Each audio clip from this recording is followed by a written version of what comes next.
If you or someone you know is struggling with suicidal thoughts, call 988 on your phone and be put through and connected to trained counselors who will lend an ear, provide support, and link you to local resources as necessary.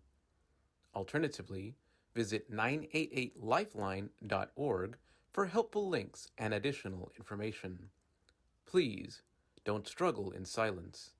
You are not alone.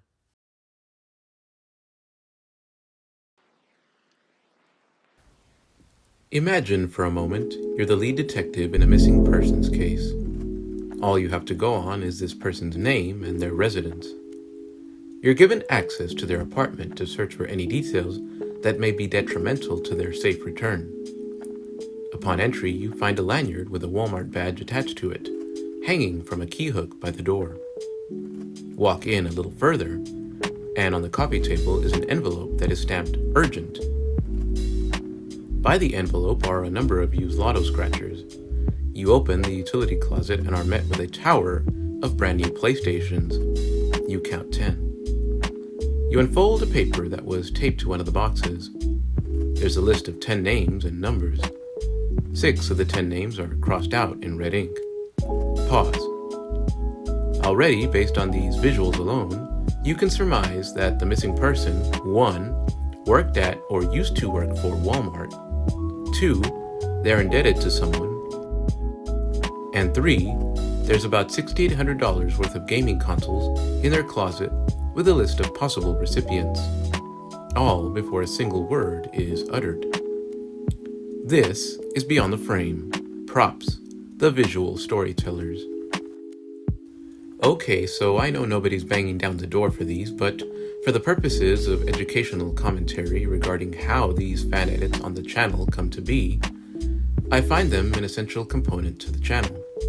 I'd argue that they breathe meaning into the content by providing a thorough explanation of the elements, techniques, and tools involved in the process.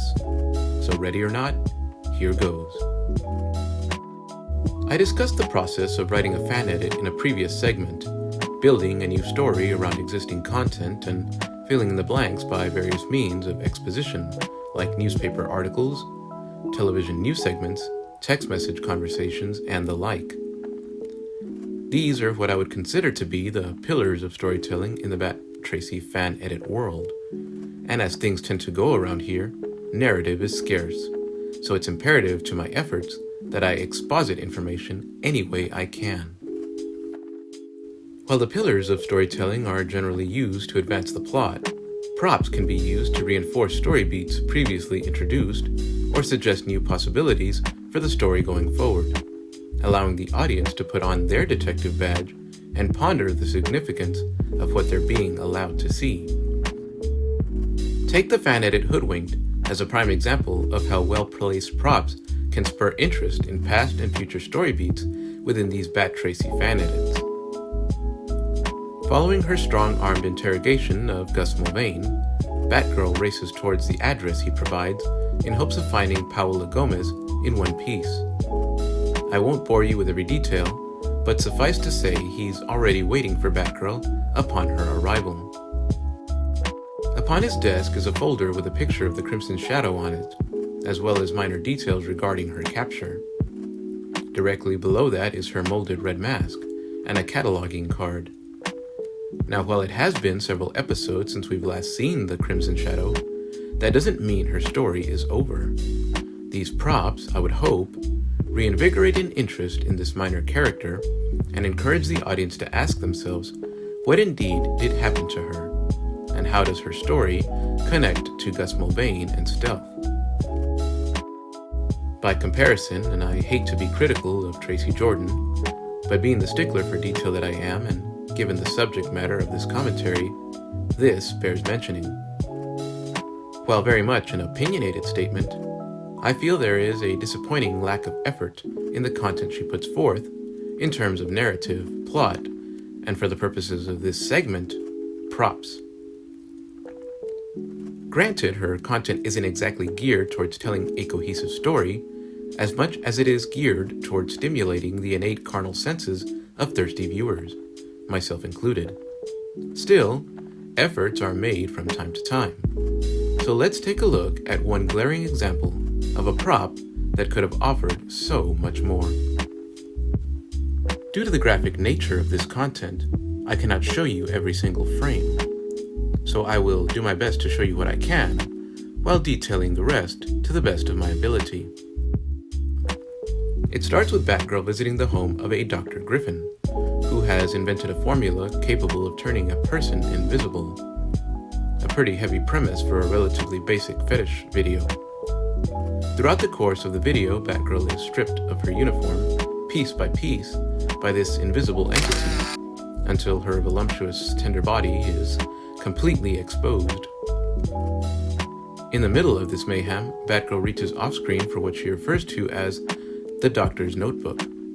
I say refers to because outside of her audibly claiming that the notebook belongs to the Doctor, there is literally nothing that differentiates it from the basic black and white composition books that you buy for your kids to use in class. Oh, but I stand corrected. Upon further inspection, the cover has what appears to be a very elementary crayon drawing of a house among green grass. Yup, this is totally the Doctor's. Need I mention the extreme unlikelihood of this Doctor, a person of presumably great prestige and intellect, keeping such sensitive materials in a children's composition book instead of, a heavily encrypted computer?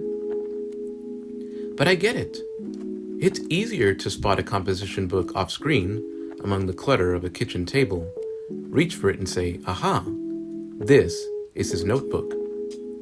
It's easier to ad-lib that there is indeed a formula among the pages than it is to fake up a semi-complex pattern of letters, numbers, and symbols for the viewers to see. But at the end of the day, this uninspired prop does nothing to visually reinforce the existence of the Doctor, or of the presumed incredible intellect they must possess to be able to turn invisible. In fact, without Tracy Jordan there to exposit what the audience needs to know, this children's composition book is nothing more than a children's composition book. For those curious, it was about a 2-hour process to produce the props in Hoodwinked. From drawing them up on my computer and editing the image of the Crimson Shadow, to taking these images to get printed, to trimming them and pasting them onto firm cardstock, for 15 seconds of screen time. Was it worth it? Absolutely. Because in the end, these props were able to reinforce the story beats previously introduced in past fan edits, while suggesting new possibilities for the character's story going forward. And that's something to be appreciated, if I do say so myself. In conclusion, I guess this segment can be summed up by stating an irrefutable fact. Tracy Jordan doesn't have to live up to anyone's standards but her own. If she thinks something is good enough and is willing to put her name on it, more power to her. At the end of the day, most don't tune in to ponder the tiny details like the level of thought that goes into a prop. Most tune in to watch this sensually seductive model don a tight outfit, get knocked senseless, and maybe kick some ass along the way. As always, thanks for listening. I know these aren't anyone's favorite segments, but hey, if you do enjoy them, I'd love to hear it. Remember, enjoy these fan edits while you can, and until next time, keep on keeping on.